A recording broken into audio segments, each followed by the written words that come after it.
Hi friends, இன்னைக்கு நாம vegetable biryani எப்படி ப்ரெஷர் குக்கரில் குவிக்காகவும் ஈஸியாகவும் பண்ணுறதுன்னு பார்க்க போகிறோம். வாங்க வீடியோக்குள்ளே போகலாம். இது வரைக்கும் சேனலை சப்ஸ்கிரைப் பண்ணாதவங்க இந்த ரெட் கலர் சப்ஸ்கிரைப் பட்டனை ப்ரெஸ் பண்ணிட்டு பக்கத்தில் இருக்க பெல் ஐக்கானையும் கிளிக் பண்ணிடுங்க. அப்போதான் நான் போடுற வீடியோஸ் உங்களை தவறாமல் வந்து சேரும்.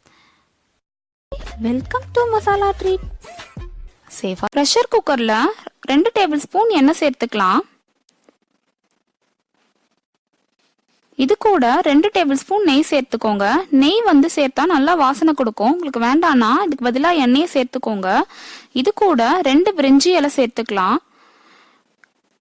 2 துண்டு பட்டை, 1 ஸ்டார் பூ, 8லிருந்து 10 லவங்கம், 1 ஜாதி பத்திரி, 6லிருந்து 8 ஏலக்காய், 1 மராத்தி மொக்கு சேர்த்துட்டு இது எல்லாத்தையும் லோ ஃப்ளேம்ல வச்சு 1 நிமிஷத்துக்கு நல்லா வதக்கிக்கலாம்.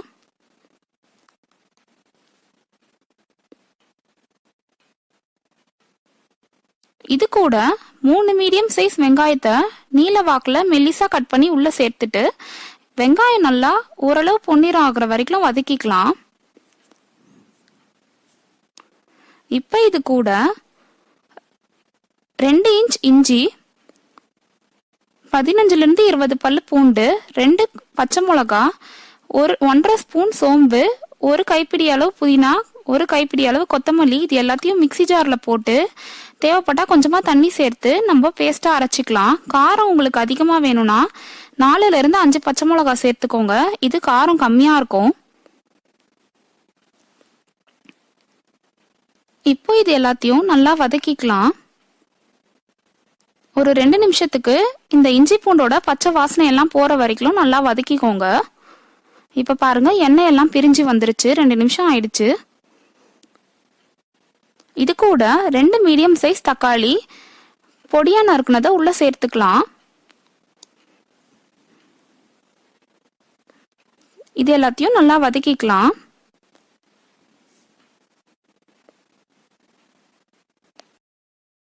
தக்காளிய 1 நிமிஷத்துக்கு வதங்கினதுக்கு அப்புறமா இது கூட நம்ம சேர்க்க வேண்டிய காய்கறி எல்லாம் உள்ள சேர்த்துடலாம்.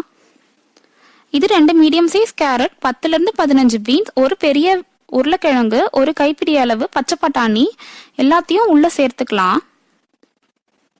இந்த காய்கறி எல்லாமே ஆப்ஷனல் தான். உங்களுக்கு எது வேணுமோ அது சேர்த்துக்கோங்க. இது எல்லாத்தையும் நல்லா ஒரு 2 நிமிஷத்துக்கு வதக்கிக்கலாம். இது 2 நிமிஷம் ஆயிடுச்சு. இதுல 1 ஸ்பூன் மிளகாய் தூள் சேர்த்துக்கலாம். நான் கலருக்காக காஷ்மீரி மிளகாய் தூள் சேர்த்திருக்கேன். நீங்க சாதா மிளகாய் தூள் கூட சேர்த்துக்கலாம். 1/4 ஸ்பூன் மஞ்சள் தூள், 1 ஸ்பூன் கரம் மசாலா தூள் சேர்த்துட்டு இத நல்லா வதக்கிக்கோங்க. மசாலாவோட பச்சை வாசனை போற வரைக்கும் வதக்கிட்டு இது கூட 2 டேபிள் ஸ்பூன் தயிர் சேர்த்துக்கோங்க. சேர்த்துட்டு இதையும் நல்லா வதக்கிக்கலாம்.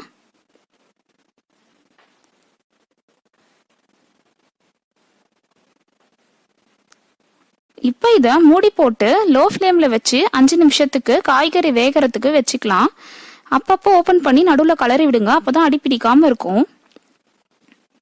இப்ப இது 5 நிமிஷம் ஆயிடுச்சு. ஓபன் பண்ணிக்கலாம். காயெல்லாம் ஓரளவுக்கு 50% வெந்திருக்கும். இப்ப இது கூட 3 கப் அளவுக்கு தண்ணி சேர்த்துக்கலாம்.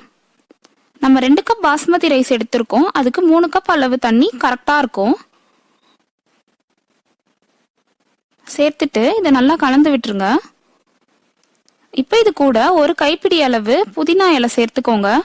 புதினா இலை அதிகமா சேர்த்தீங்கன்னா பிரியாணி நல்லா சூப்பரா இருக்கும். இது கூட தேவையான அளவு உப்பு சேர்த்துக்கோங்க. உப்பு 1 கல் அதிகமாவே சேருங்க. கொஞ்சம் கரிக்கிற மாதிரி இருந்தாதான் பிரியாணி சூப்பரா இருக்கும். வெந்துச்சுன்னா கரெக்டா ஆயிடும்.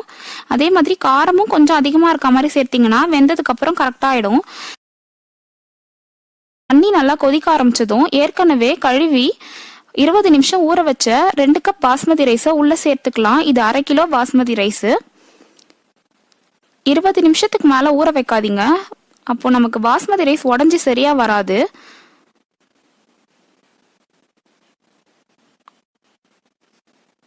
இப்போ இது கொதி வந்ததும் இது அப்பப்போ கலரி விடுங்க. அடி பிடிக்காம இருக்கும்.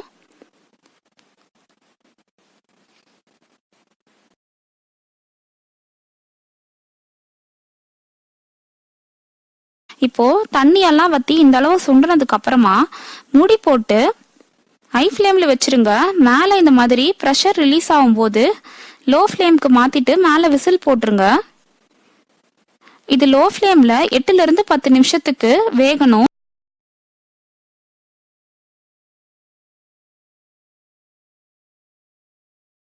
8 நிமிஷம் ஆனதுக்கு அப்புறமா இதை ஸ்டவ் ஆஃப் பண்ணிட்டு ப்ரெஷர் ரிலீஸ் ஆகிற வரலும் வெயிட் பண்ணுங்க. இப்போ ப்ரெஷர் ரிலீஸ் ஆனதும் இதை ஓப்பன் பண்ணிக்கலாம். பாருங்க, பிரியாணி பார்க்கவே எவ்வளோ சூப்பராக இருக்கு. கொஞ்சம் கூட அடிப்பிடிக்கல.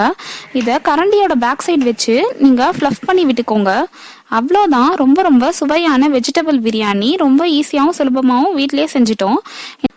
இது கூட உருளைக்கிழங்கு பொரியல், தயிர் பச்சடி இல்லைன்னா புதினா தொகையில் சேர்த்து சாப்பிட்டீங்கன்னா ரொம்ப ரொம்ப சூப்பராக இருக்கும்.